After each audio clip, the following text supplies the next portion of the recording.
Olá, pessoal. Na vídeo de aula de hoje, a gente vai falar um pouquinho aí sobre as leis de Newton, que são leis aí que regem, né, o movimento, tá?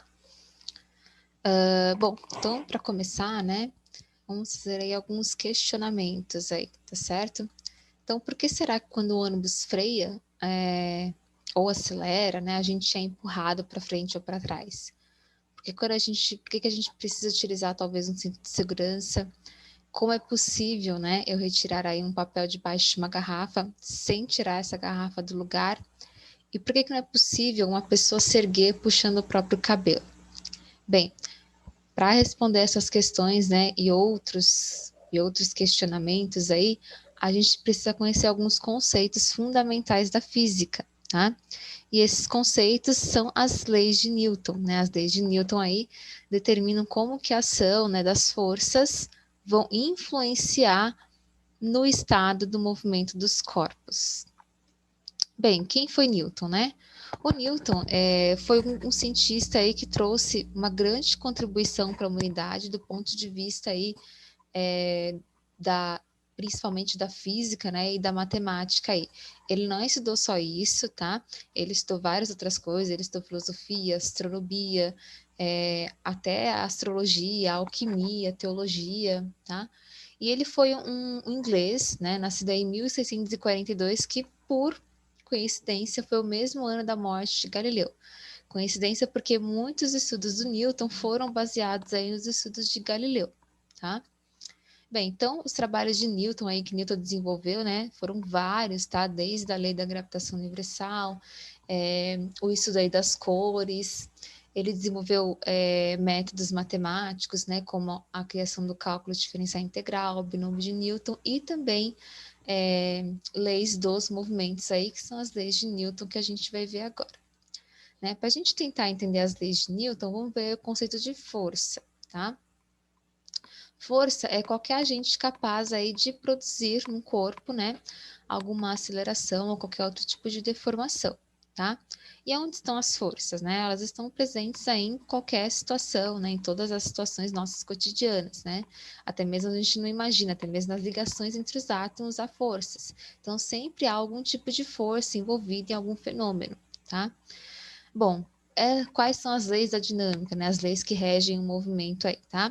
Essas leis foram escritas nesse livro aqui, tá? O Princípio de Matemática e Filosofia, escrito por Newton aí, tá?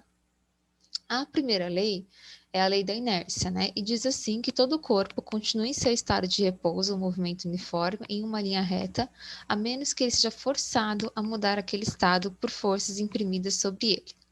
Bem, de acordo com Aristóteles aí, o movimento de um corpo não é um estado natural. Para que o movimento ocorra, eu preciso ter ação de alguma força. Segundo Galileu, a inércia ela consiste na tendência natural dos corpos em possuir uma velocidade sempre constante, tá?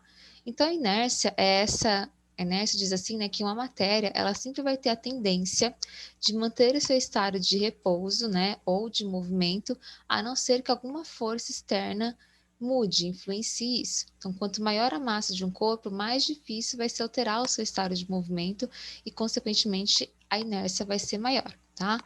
A massa, né, essa grandeza física, a massa, mede a inércia de um corpo, né? Então, um corpo em movimento tende a permanecer em movimento e um corpo em repouso tende a permanecer em repouso, tá certo?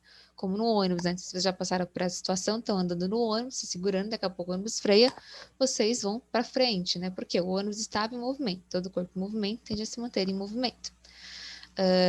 Ou todo corpo em repouso, né? Também tende a se manter em repouso.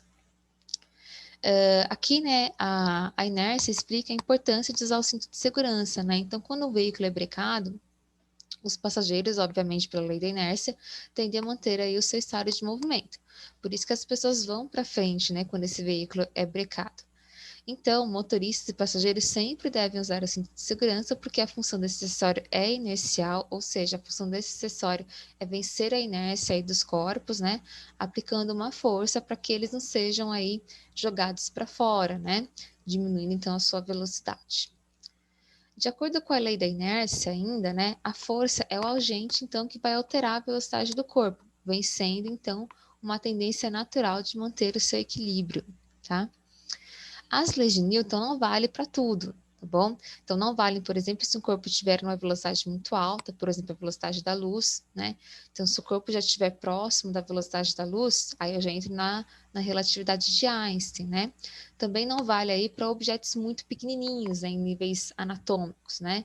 Então, no caso, as leis de Newton, se foram os objetos muito pequenos, né, vão ser substituídos aí pela mecânica quântica, tá? Bem, a segunda lei de Newton é o princípio fundamental da dinâmica. O que essa lei diz, né? A mudança do estado de movimento de um corpo é proporcional à força motora imprimida e é produzida na direção da linha reta na qual aquela força foi imprimida. Bom, então uma força resultante, soma de todas as forças aplicada em determinado corpo, produz aí uma aceleração na mesma direção e sentido dessa força. Eu posso calcular isso, né? Usando a expressão força resultante é igual a massa vezes a aceleração. Então, aqui eu dei um exemplo, né? Se eu tenho uma pedra de 1,5 kg e ela é arremessada com uma aceleração de 5 metros por segundo ao quadrado, qual será a força resultante, né? Então, só aplicar aí o princípio fundamental da dinâmica e eu descubro que a força resultante será de 7,5 newtons. A terceira lei de Newton é a lei da ação e reação e diz que a toda ação há sempre uma oposta, né, uma reação igual, ou seja, as ações mútuas de dois corpos, um sobre o outro, são sempre iguais e dirigidas a partes opostas. Né? Então, se a gente aplicar uma força aí de 5 newtons na horizontal e para a direita, essa força terá uma mesma reação de mesmo módulo em mesma direção, mas sentido contrário, tá certo? No sentido de 5 newtons também. Para toda ação, há uma reação, tá certo? Uma observação aqui que o par, né, ação e reação nunca se equilibram porque essas forças atuam em corpos diferentes, né? E o par sempre aparece instantaneamente, então qualquer uma das forças pode ser a ação ou a reação. Então a gente fica por aqui, tá? E até a próxima aula.